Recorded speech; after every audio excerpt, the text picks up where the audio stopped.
uh, our recording.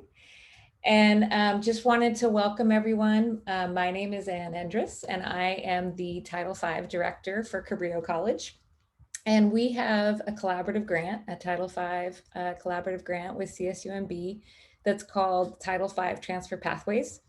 And one of the new programs that we've created with our grant that just kicked off this fall is called Cabrillo 2+2 CSUMB. And this program is about creating a clear path to a bachelor's degree in 4 years by spending 2 years at Cabrillo and 2 years at CSUMB.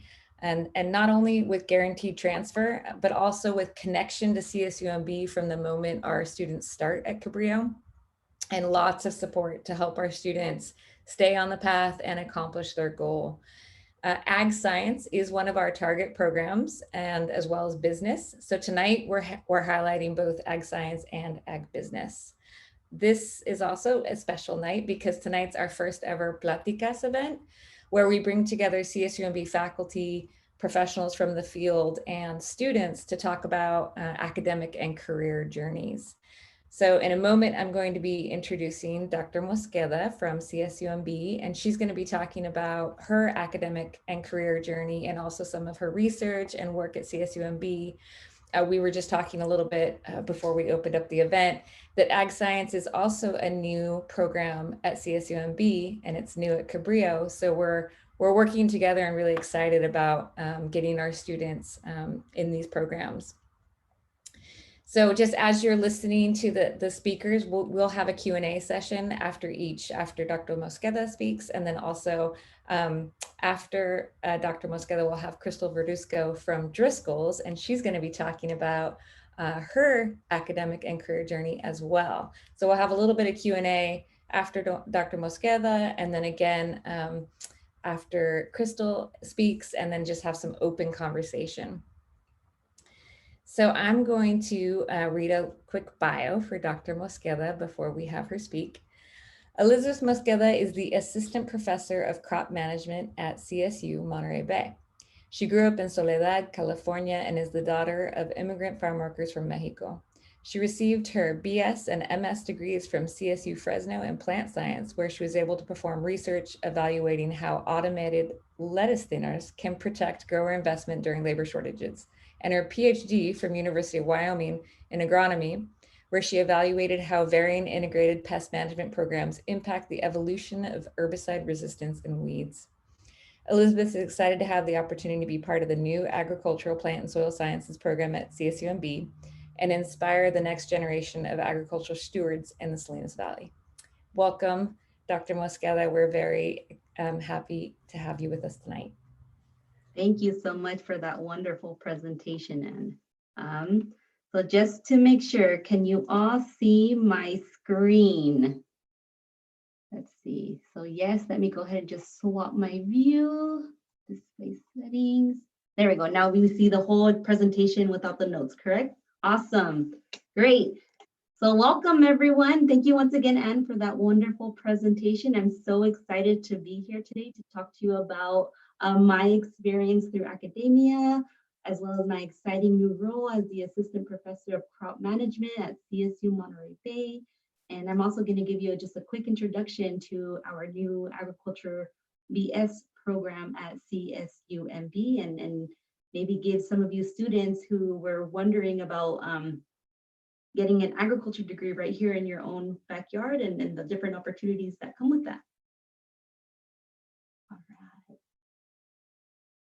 So with that, as Ann stated in her introduction, I am a Salinas Valley native. So I was actually born in Salinas, and I was raised in Soledad, California. So I grew up there. I went to middle school, elementary school, as well as high school there.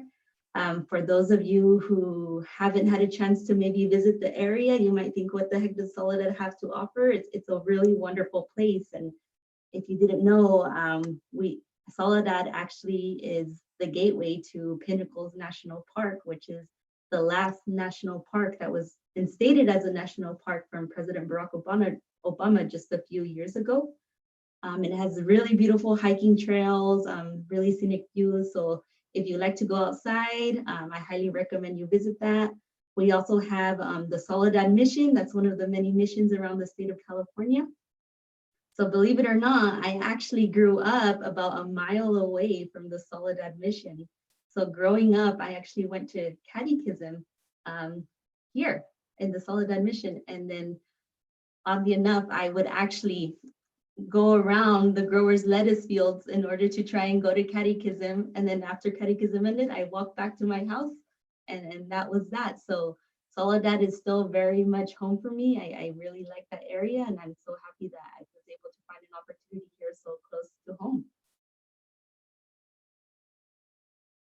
Now with that, like many of you on this call or many of your family members, I am a first generation Mexican American. So my parents immigrated here from Mexico, and the way that they were able to immigrate here, like so many others, is that my grandfather was actually one of the people who was in the Braceros program.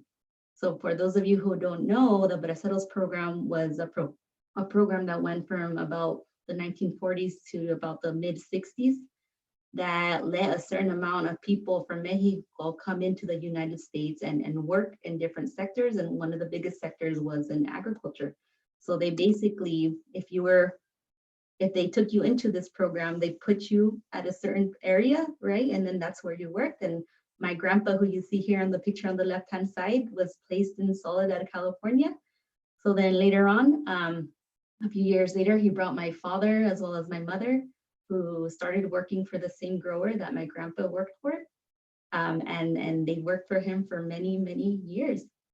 So my father actually started off as a crew member in one of the weeding crews for this grower. And then he moved up in ranks to a supervisor.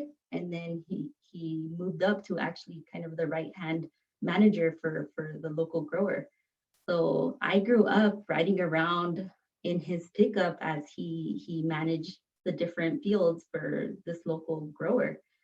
So agriculture is definitely something that is strong in my family, but and in my background. And so when it came time for me to choose a career, I knew I love to be outside. I love to work with my hands. So I knew somewhere in the realm of plant or agricultural sciences is what I wanted to pursue. So then I applied to a few colleges. I did pretty good in high school, and I decided to actually go to Fresno State. Now, believe it or not, I actually applied to CSUMB. I got into CSUMB, but then I learned that they did not have an agriculture program. So that's why I decided to go with the next university that was marginally close to Soledad, which was Fresno State. So over there, I started pursuing a bachelor's degree in plant science. And I thought, okay, after I get my bachelor's degree, that's going to be it for me. I'm going to graduate, get a good job, make lots of money, and that's going to be that, right? That's the idea that I feel like a lot of us, especially those of us maybe that are first generation students, have in mind. But I was fortunate enough to actually be hired by one of the professors there at Fresno State. And he was looking for someone to help his graduate students within his lab to help them with their research. And at that time, I had no idea what agricultural research was. But then this opportunity really exposed me to that. And I was able to help his graduate students with the NEAT studies, as well as the questions that they were trying to answer in the pursuit of trying to enhance these production systems. So then when I came closer and closer to graduation, he said, okay, since we're over here in Fresno and you're from Soledad, how about you go intern with one of my colleagues over in the Salinas Valley? And that's this gentleman right here in the center picture. His name is Mr. Richard Smith. He's a farm advisor with the University of California Cooperative Extension. And then there I was able to get experience in research in crops grown here in the Salinas Valley. So I had experience in the Central Valley, and then I had experience here in the Salinas Valley too. And it was after this experience that I thought, okay, this is something that I really, really like and that I really, really want to do. So they recommended if you want to do research, then you're going to have to go to graduate school. And at the time, to be quite honest with you, I had no idea what graduate school was. I mean, other than working with the graduate students in that professor's lab, I didn't know what it was because I had never had that discussion at home or with any other family members or even in some of the classes that I took, right? So graduate school is something that you can pursue after you get a bachelor's degree. So a bachelor's degree typically takes around 4 or 5 years, right? And then you graduate and you get your degree. Well, you can actually keep pursuing school, right? So you can pursue, like I did, a master's degree in plant science at Fresno State. And that right there helped me get that extra little kind of experience in doing agricultural research. So when I pursued this master's degree, I was able to do a thesis research study, my own research study that I specialized in. So what I did was I evaluated these implements that were fairly new to the Salinas Valley at that point. They were automated lettuce thinners. So typically the lettuce thinning process is something that's done by hand. The past few years, the agriculture industry in this region and throughout the Western United States has really been suffering from a shortage of labor. So now we're developing these new implements to try and kind of help the growers in these areas where they typically require a lot of manual labor, as in the case of weeding as well as thinning lettuce. So I was able to contribute to my home, the growers around the area, by performing this study, okay? And I was very happy, and I fortunately finished, and I thought, okay, that's it, I'm done, I'm not going to school anymore, right? But then my mentors once again told me, you should really think about pursuing your PhD. And once again, that conversation, I just never had that conversation, or no one had ever talked to me about getting a PhD. But then I thought, if they think I'm good enough, then I'm going to try, right? So I tried. I applied to a few programs, and fortunately, I was actually accepted to a program not in California, but in Wyoming. So it was a big kind of leap of faith, right? Leaving home, moving to a new state, living somewhere that was totally different than where I grew up from. But at the end of the day, this ended up being the best decision that I made probably in my life up until this point, because I was able to get such great experience. I was able to experience something so different than what I was used to, right? And at the end of it, I did this really great research project. And then at the end of at the end of a PhD program, typically what you have to do is you have to defend your dissertation. So you basically have to go in front of a bunch of different professors, right? And they just ask you a whole bunch of questions for hours and hours. And it was like I felt afterwards, I felt like I was running a marathon, right? And then they make you leave the room and sit down outside while they deliberate and think, okay, do we think she's really ready to have that title of being a doctor? Okay. So I remember being outside that room, being so nervous, so scared, but then they called me back in. And I remember my advisor, he just stuck his hand out and he said, "Congratulations, Dr. Mosqueda, you passed." I thought, oh, it was the best thing ever. And then I thought, this is it. I'm a doctor and I'm gonna go be able to make my mark in the world, right? So then I started applying to a bunch of different jobs. And then lo and behold, I found this position at CSUMB. And I found out that they were starting this great new agriculture program right where I grew up. And I remember thinking when I applied, I was like, there's no way I'm going to get this, but I'm still going to apply just in case, right? So then I applied and I interviewed and they offered me the position. So now I am the assistant professor of crop management at California State University, Monterey Bay. And I am one of the professors that's actually heading up the program, along with a bunch of other really, really great agricultural scientists.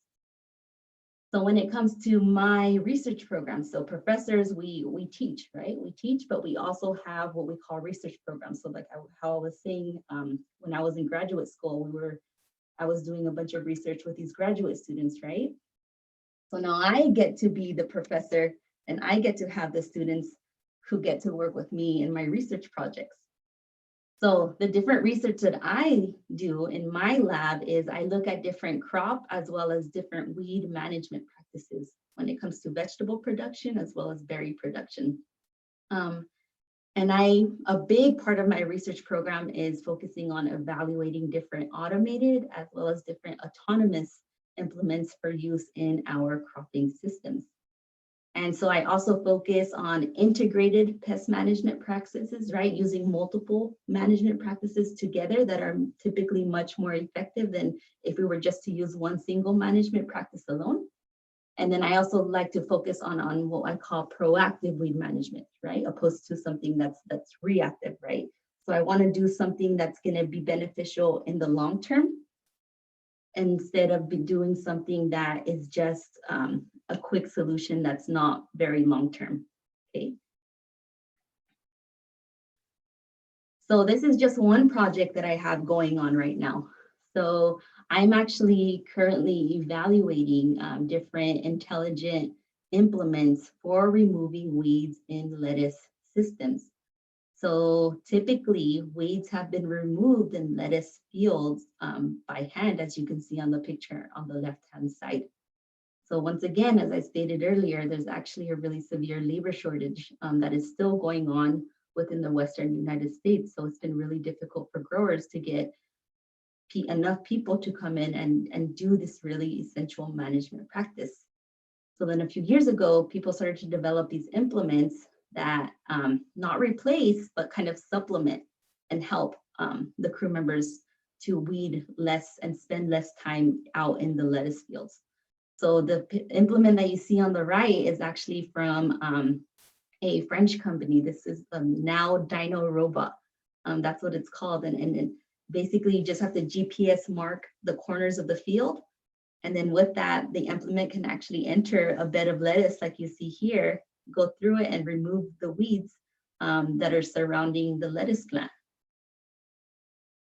So this is another one of the implements that I've evaluated. So there are multiple of these companies, right? So this is a FarmWise implement. So this company is from San Francisco, California. Okay, so with that, there's not just one implement. There are many different implements that are being developed when it comes to automated and mechanization of different processes within the agriculture industry. Okay, so I have the really neat and honestly fun job of seeing, well, how well do they work and are they really beneficial for our growers? Okay, so you can see this implement did a pretty good job, right? So a lot of the weeds there, you can see I'm going to start moving them around, have actually been uprooted, but it's not perfect. You can see there that some of them were actually left behind. So that's what I do in my research study. I see how many weeds were there before and how many weeds are there after the implement goes through.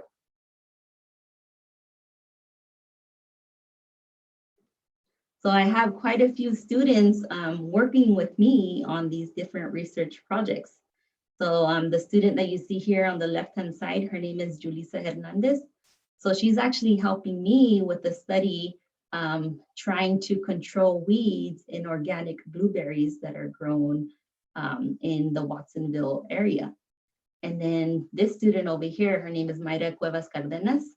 She was the one that was helping me with the automated weeder study that you saw earlier. And I also have one more student, Jesus, Jesus, I'm blanking on his last name, but he has a really neat project too. And he's looking at how different crop rotations impact pest pressure. So I'm doing a bunch of different research projects, and it's really neat that I'm giving these students the opportunity to also be exposed to agricultural research like I was when I was an undergraduate. So with that, I wanted to give all of you just a quick introduction to our new Agricultural Plant and Soil Sciences program at CSUMB. So this is a program that's if you complete, you can get a bachelor's degree from CSUMB, and it's open to transfer students, and it's also open to students who are interested in starting right after high school at the freshman level too. So when it comes to this specific program, we really built it. It was really built to emphasize hands-on learning, not only in the classroom, but in lab settings too. So the great majority of our classes do have some sort of lab component. We also emphasize transfer student success. So as it was pointed out earlier, we're developing different 2+2 programs with community colleges such as Cabrillo, so that way students can do 2 years at a community college and then 2 years at CSUMB. And then after those combined 4 years, they have a bachelor's degree. And then they can go enter the agriculture industry if they choose to. So this program is also special because of the fact that we're really emphasizing on the crops as well as the management practices of those crops grown within the Salinas Valley as well as Pajaro Valley. And we're really emphasizing internship as well as research and then eventually job placement for our students. So why would you choose CSUMB? There's a bunch of different great universities. Well, I'm here to tell you that CSUMB is also, it's a really, really great university that you should definitely keep in mind when applying to schools if you're at that point. And just a few of the things that make this such a great university is that we're really small compared to a bunch of other universities. So therefore, a lot of our classes are small. All of my classes that I teach this year have less than 30 students, which is not a lot. Right, so therefore there's a lot of that student faculty interaction. I know most of my students by their first name, and students really, react positively to that, and they really like that throughout the curriculum. And it's not just when you're taking the agriculture courses, it's when you're taking your GE courses as well. We really do emphasize hands-on learning as well as community-wide change. So one thing that really separates CSUMB apart is that we have our students take service learning courses. So this is when you can actually go out to the community, get credit for a class, and then create change by helping out whatever entity in the community that you want to help out. And then on top of that, we have all the resources such as campus housing, advising, a bunch of tutoring services, clubs, and as well as student fraternities and sororities if you're interested in that. But then the big question is why agriculture at CSUMB? There are quite a few other universities that have agricultural programs, but the special thing about CSUMB is where we are located, right? We're right in the center, right in the heart of two really, really important valleys when it comes to crop production in California and really in the United States. We're in the heart of probably the most fertile region in the world. And the fact that we have such innovative and progressive growers makes us world renowned when it comes to agriculture production. So because of that, we're really taking advantage of what the area has to offer. And we're making sure that with all the classes that you're gonna take in this program, they're gonna expose you to a variety of different things. So that way you're ready for a variety of different fields within the agriculture industry. So because of our close proximity to the Salinas Valley as well as Pajaro Valley, right, we have really great connections with local agriculture industry to set you up for future employment. Another big thing that we're actually doing is for all of our upper level courses. So if you're a community college student, you're a Cabrillo student, and then you want to transfer over to CSUMB, we're actually having all of our upper level courses within the same 3 days. And the reason why we're doing that is because we're finding a great majority of our students in the program right now, they work. So if they're able to come to school for 3 days, right, they have those extra 2 days, so that way they can go ahead and keep on working for full week days instead of just coming to class for a few hours each day throughout the week. So that's something that we're going to do throughout the curriculum for our agriculture program at CSUMB. And as I was stating, this program, it really does prepare you for a variety of different fields. And with that, we're really preparing students for more of those applied, hands-on careers, and that you can be the farm manager or the pest control advisor or the certified crop advisor, the agronomist, and so on and so on. So there are a variety of different great fields that this program will prepare you for your future. And finally, I just wanted to end on, as Anne was stating earlier, we're actually right now working with Cabrillo to develop our 2+2 pathway program, okay? So again, this is a program where you can go ahead and complete 2 years at Cabrillo, and then you transfer over to CSUMB in the fall, and then you complete 2 years here at CSUMB, and then you'll get a bachelor's degree after those accumulated 4 years, okay? So again, that our pathway is going to start in the fall. So it's something that's not up and running yet, but I really wanted to emphasize that just because it's not up and running yet, and if you're close to graduation, please don't think that you can't enter our agriculture program. There are different pathways that we can set for you in order for you to participate within this program, okay? And again, it's not just a program that is open to transfer students, it's open to students who are also interested in starting college right after high school at the freshman level, okay? So please, with that, keep CSUMB in mind if you are interested in an agriculture career and pursuing a bachelor's degree in agricultural, plant, and soil sciences. So with that, I have my contact information right there on this slide for those of you who are interested in asking me questions or reaching out after this presentation. Please don't be shy to reach out to me. I love talking to students, and I especially love talking to potential students. And with that, I just want to say thank you all so much for listening into my talk, and I would be happy to take any questions should there be any. Thanks, everyone. That was great, Dr. Mosqueda. Are there we have time for a little Q&A before we turn the time over to Crystal. Do folks have questions for Dr. Mosqueda? And you can just unmute yourself or you can write it in the chat. Yeah, Eva. Unmute yourself first, Eva.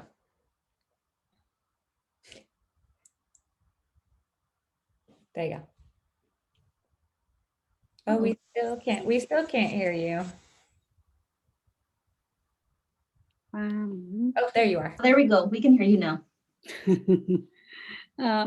I just wanted to say that it's really nice that we have the AST even before the program starts, because it's so clear. I'm looking at it right now. The requirements is so clear. So with this, the student and the counselor know exactly what classes the major requires. And so from the very beginning, they'll be taking the right classes. And several of them also fulfill the general eds.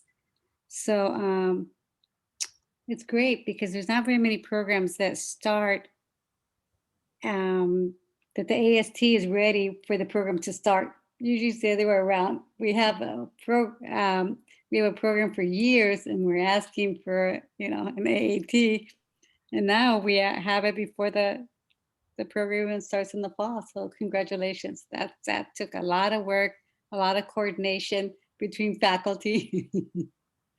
So yeah, congratulations on all your work. Thank you, Emma. I just started not too long ago, so it was a lot of work for years and years before I got here. I like to tell people I'm the last piece of the puzzle to start this program when you start hiring the people. But yeah, it was a lot of work from a lot of my colleagues, as well as those of you in at Cabrillo as well. But Eva, thank you so much for mentioning that. So for those of you who don't know what an AST is, AST stands for Associates or Transfer Degree. So if you choose to go to a community college first, the degrees that you typically get are an associate's degree after you finish a particular program.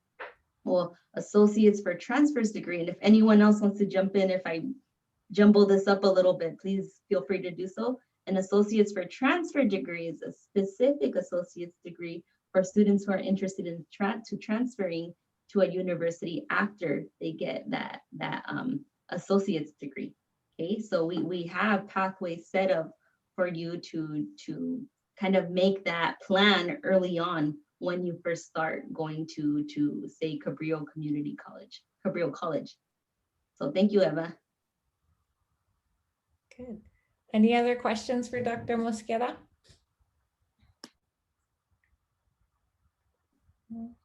All right, well, feel free to take down my email and my phone number, and please reach out at any time if you have any questions. Thank you all so much. I'll stop sharing now. Perfect. So I'm going to introduce now Crystal Verduzco. Crystal grew up in a single parent household in Stockton, California. Her mother had a third grade education and worked as a migrant harvester and labor camp cook throughout most of her childhood and teenage years. They live by the clock of the San Joaquin Valley seasonal crops: asparagus in the winter, cherries in the spring, apricots in the summer, and pear season in the fall. It was typical for Crystal to spend her weekend and summer breaks playing alongside her mother as she worked. It was during these times that she was first exposed to farming. In high school, she joined farms leadership and learned that she could transform her love for agriculture into a career. She studied agricultural business at Cal Poly San Luis Obispo and started out in the food industry as a night supervisor for Sara Lee Bakeries. She joined Driscoll's as a production specialist in 2012 and continues to work for them today as a forecast and supply manager for their US, Canada, and Mexico production regions. Most recently, Crystal is back at Cal Poly and pursuing a master's degree in bioresource and agriculture engineering with emphasis in geographic information systems. She aims to use mapping for agricultural problem solving. Crystal continues to stay closely involved with farms leadership and hopes to see more alumni like her working in the ag industry. Thank you for that intro, Anne. And hello, everyone. I'm excited to be here and excited to see that there are students on the line listening to this beautiful message of this program at CSUMB. I'm learning about it myself today, and I was very impressed with what you had to share, Dr. Mosqueda. And also just wanted to comment that I definitely relate to your story. Not quite a doctor yet, maybe someday, but just in terms of, growing up as the daughter of a migrant farm worker and, how we hold that dear to our hearts. So thank you for sharing with us. I do want to share my screen, but I always struggle with this. So please let me know if you can see the presentation. Okay, great. So as Anne mentioned, I currently work for Driscoll, so I get to use their beautiful graphics in the presentation. And so she also mentioned my studies, right? So I grew up in Stockton, California, and usually when I tell people that I'm from Stockton, they say I'm sorry. And well, some of you might know, but I mean, it's very well known for its high crime rates, but home is home, right? And so I also hold Stockton dear to my heart, and it happens to be located in the San Joaquin Valley, which is also very big in agriculture. It's especially big with, now the slide should be nice and big, right? Okay, great. It's especially big in nuts and I can't think of the word, but arborization, so tree crops. So anything from pears to cherries to apricots. And so that's really what I grew up or knew as ag, as Anne mentioned, that cycle that we see every year in the Valley. So on the screen here, I just want to share quickly, this is my mom on the right. So as Anne mentioned, throughout most of my childhood, my mom was either a harvester, labor camp cook, or sometimes she also cleaned hotel rooms. She did whatever it took, right, to raise me, keep me fed, and supply me with what I needed to get through school. As she mentioned as well, she had a third grade education, but hey, that didn't limit her, right? Hard work goes a long way. And so even though she only studied up until the third grade, in my household, going to college was never a question mark. It was, when you go to college, what are you going to pursue? And so I think that really drove my own personal drive to pursue my studies. It was just never a question mark. So I think that's really important to have in your household. So in high school, I knew I liked agriculture, but this gentleman here, Mark Haw, he was one of my high school teachers, and to this day, one of my biggest mentors. He saw that passion in me, and so he recommended that I join Farms Leadership, which some of you might be familiar with the program, some might not. But so Farms Leadership exposes high school students, and at times I think college students as well, to the career possibilities within ag. And so because of that program, I was able to make that connection between, hey, my mom, I see my mom harvesting fruits and veggies. It's not exactly what I want to do, but I want to stick around and be a part of this industry. And so they helped me realize that, there is a career path within ag. And so in talking to several people, I decided to pursue agricultural business at Cal Poly. And 4 years later, after, ups and downs, I graduated with my bachelor's degree, ag business, and minored in Spanish as well, which goes a long way. So if you're bilingual and on this, please know that, that's so helpful once you get into the industry. So as far as, making it through school, I've been reflecting a lot on that lately because I actually just started to pursue my graduate degree this year. So I'm back in school 10 years later.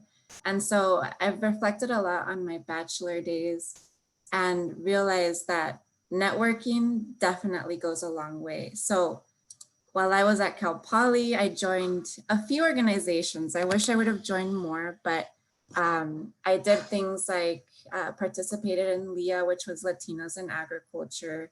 And in this image here, the two guys, the guy to my left and to my right, I actually work with them today. So you just never know who's going to be in your life, for the long run. So this picture here was taken while we were in school, and later in the presentation, I have a more recent one. I joined a fraternity. It was more of a leadership fraternity, not the partying kind. And so we had a lot of fun as well, but it was really more about exposure and networking. And then again, just the friends you make in college. You never know where everyone's going to end up and how you can leverage each other in the future. Along with programs, every summer I would have wanted to take a break, but instead I interned. And so really what that did for me is it allowed me to check things off. And so I can share that I worked in vineyards, for example, one summer. So temperatures were like 90 or 100 every day. And I had to be out there on the quad. And I discovered, hey, this is probably not what I want to do for the rest of my life. It was a great experience, but not for me. I worked in the walnut industry. I worked in the seed industry as well, and also interned for the NRCS, which is a branch of the USDA. And so while working for the NRCS, actually, that was one of my first professional exposures to the world of GIS, Geographic Information Systems, which is what I'm studying today. And so again, you just never know how you'll link back to those experiences. You may not stay in them for long, but they do have an impact on your life. When I left college, if you guys, maybe some of you recall, you were probably a lot younger than I was back then, but we were in a recession. This was back in 2010. So finding a job wasn't exactly the easiest thing. And I don't think it ever really is, unless you're really lucky. So straight out of college, I ended up applying for a position with Sara Lee Bakeries as a production supervisor on their graveyard shift. So this meant that I worked from 10 p.m. to 8 or 10 a.m. the next morning. And so it wasn't exactly, a job that took me straight to the fields, which is where my passion really was, but it allowed me to jump into the food industry and gain experience. And so I spent about 1.5 years with them, and it was definitely one of the hardest times in my life. I mean, based on the fact that I was working nights alone, it was just very tough, but it was a huge learning experience for me, especially in managing people, working with different personalities. And so at the end of the day, the message I share about that work experience is that it really set me up for anything. If I can handle a union crew in the middle of the night, I can handle anything that life brought me. So current day, I work for Driscoll's, which is based in Watsonville, very close to all of you. Again, based in, like Dr. Mosqueda said, I think they call it the salad bowl of the world, I think, the Salinas area. So it's a very, very important valley and very important in berries as well. It just so happens to have the right climate for berries to flourish. And so Driscoll's is based out of there, but we have production areas in Santa Maria, Oxnard, all the way down in Michoacan and Jalisco and Mexico, Baja, and really all over the world. But I work with raspberries in North America. And so the guy here on the right of me in this Cal Poly picture, this is Hugo Alameda, whom I met at Cal Poly and had no idea I would end up working with him. And the picture here on the right of that in 2016, we find ourselves introducing the latest GPS unit for Driscoll's together. So it's just, again, linking back to all of those experiences and never knowing who's who. So I just wanted to share quickly the part of the beauty of what I do in this industry is that there's daily exposure to everything, really. All departments, including logistics and cooling. For a lot of us, like I shared, first of all, I had no idea, that there were so many different branches of ag to pursue, whether it's breeding, logistics, like it's up here on the screen, supply management, data analysis, et cetera, right? There's so much.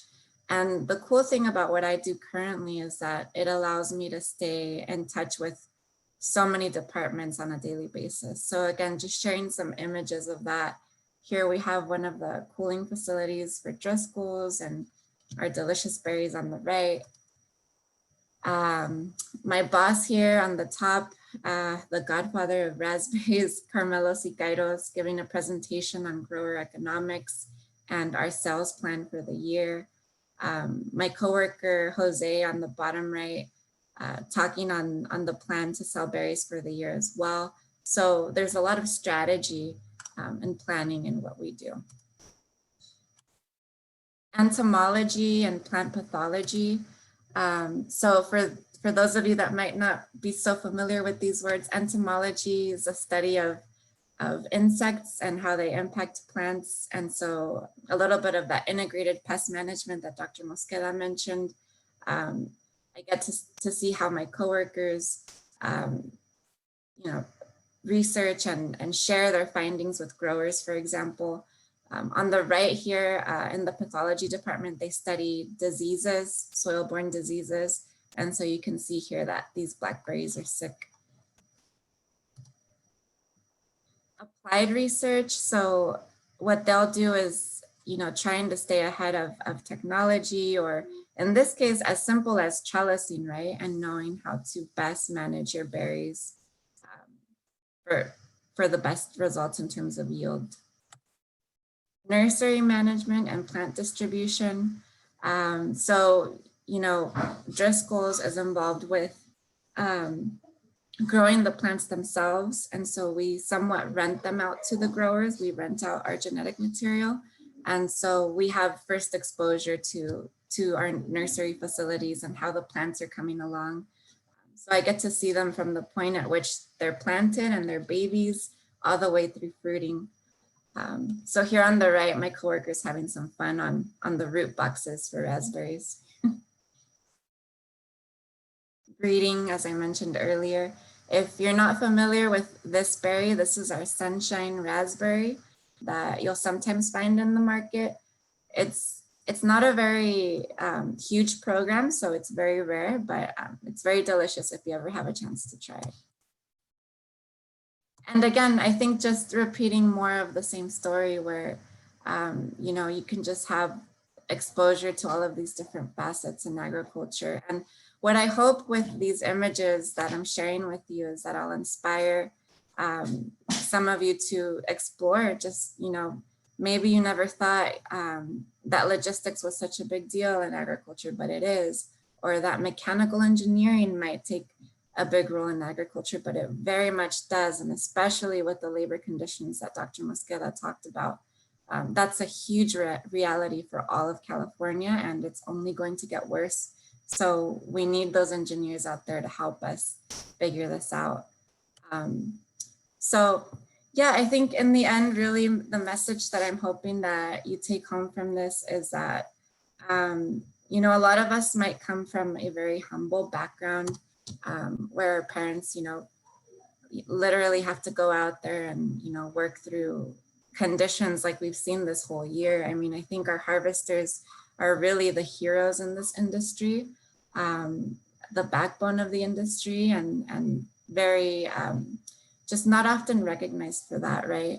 But if you happen to be the son or daughter of someone who's doing that, I congratulate you and your parent.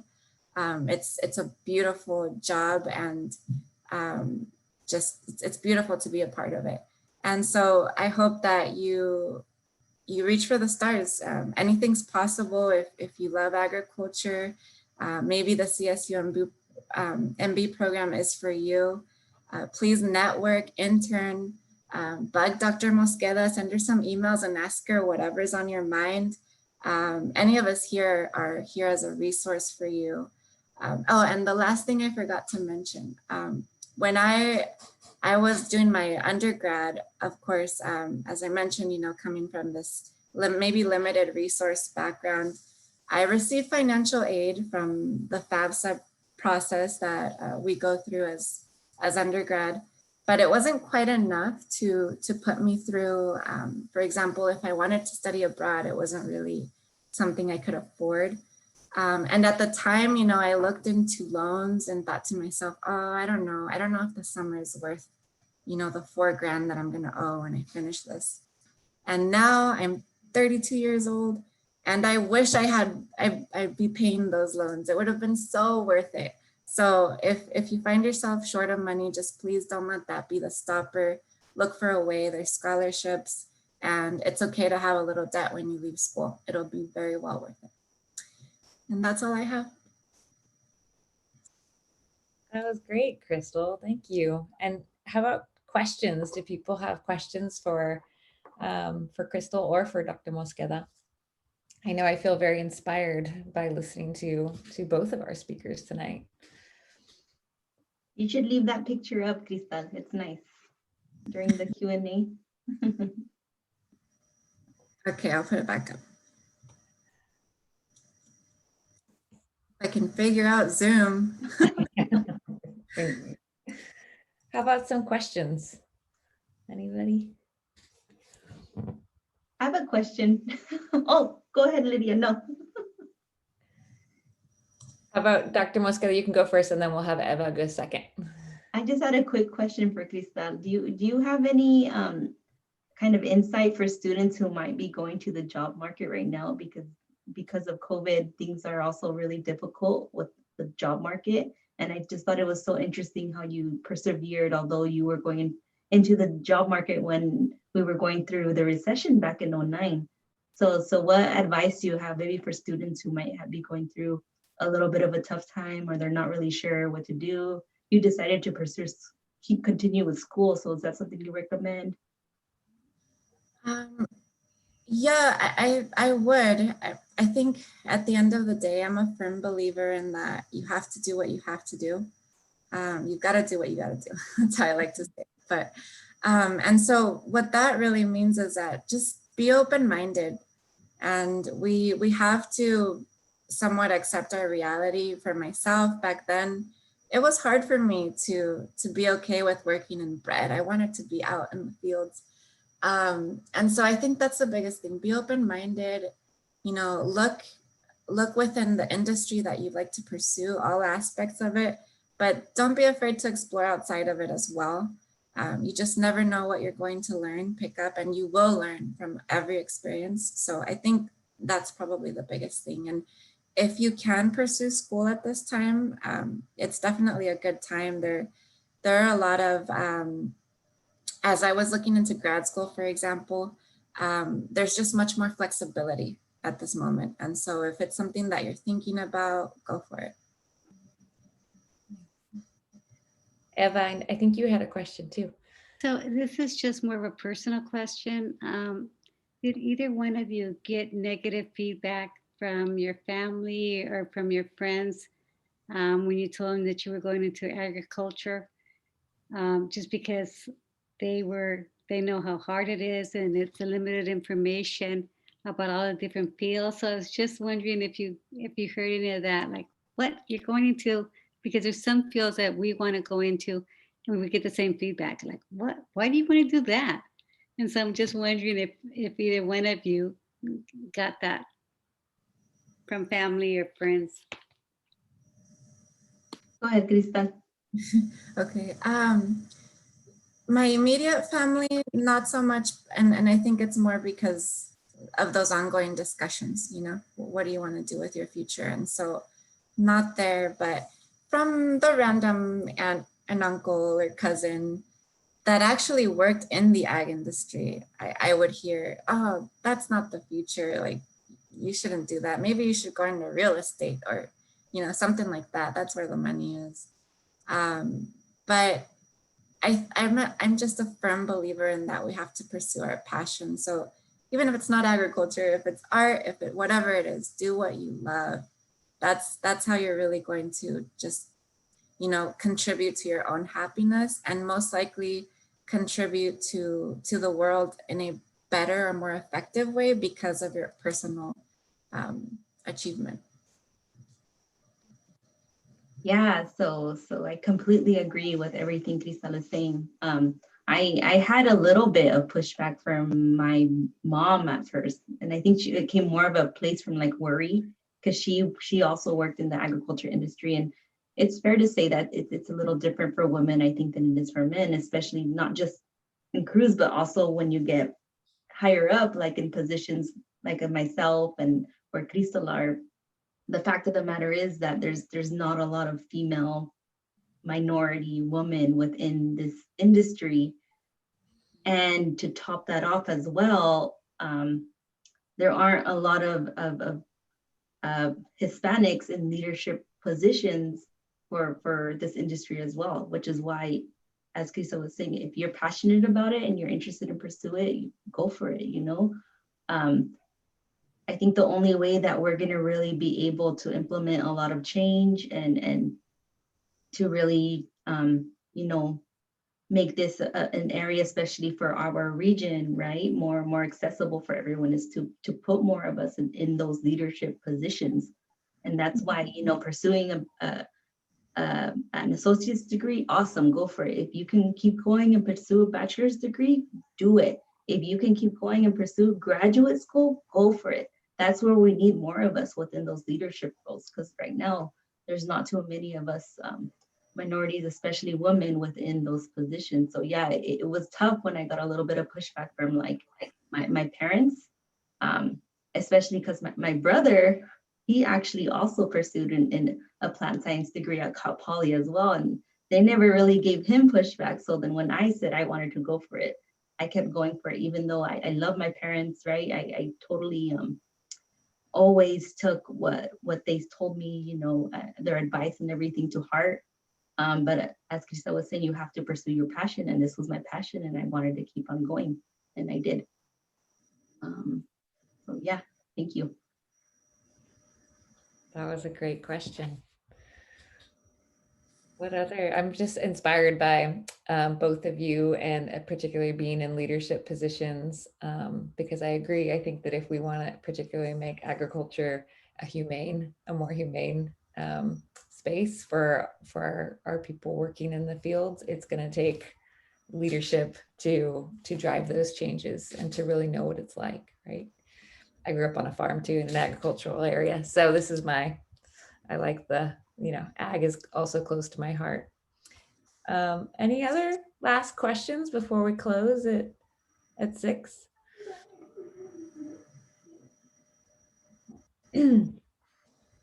Well, thank you, everyone. We did record this session and we'll be putting it up on our YouTube channel and social media and sharing it out. So you can also, and we'll send it out to all the participants too that were registered, so you can share it with your friends, send it to people who couldn't come. I found this this evening to be really inspiring. And thank you, Dr. Mosqueda and Crystal, for joining us tonight. Thank you for inviting us. Thank you. Yes.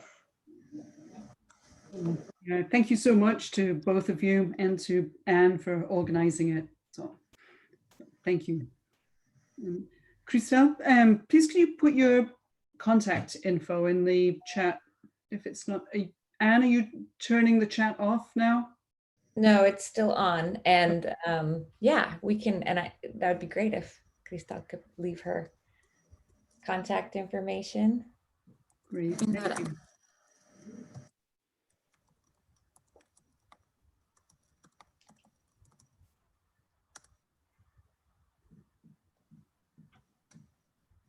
Yeah.